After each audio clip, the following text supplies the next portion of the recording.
Hi, today we're going to quickly give you ways on how to increase FPS on Fortnite. Before we start, please don't forget to like and subscribe. Now let's start.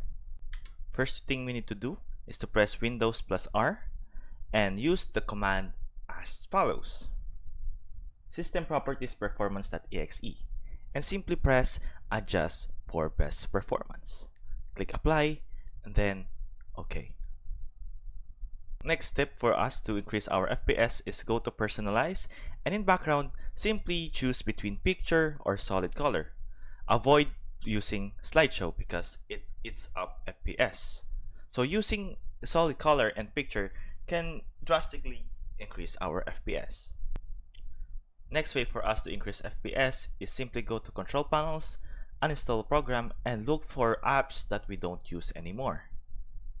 Because the more apps you have, the more ways that your computer eats up FPS. So let's look for an app that we don't use anymore. Let's use EasyShare, for example. Then let's quickly uninstall it. And from there, you can now look for more apps that you don't use anymore for you to delete, and in order for you to gain more FPS.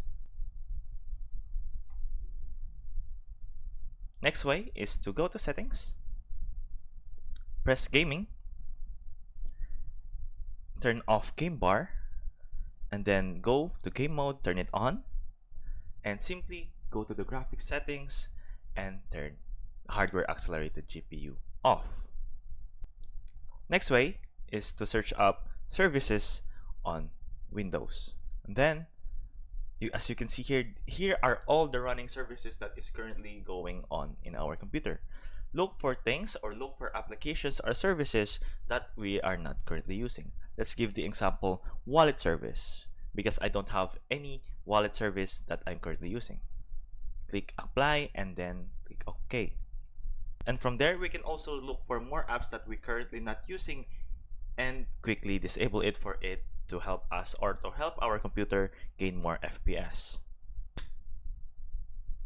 Next is to again press Windows plus R and simply type temp, T-E-M-P. And as you can see here are apps that is not currently useful for us. So simply press Ctrl A and quickly delete it. Lastly, go to Settings, go to Privacy, and turn off all the things that we don't use anymore, such as General, Speech, Inking, and so on and so forth. Now go ahead and look over all the things that is currently included here and turn off everything that you don't use. I hope this helped, and thanks for watching.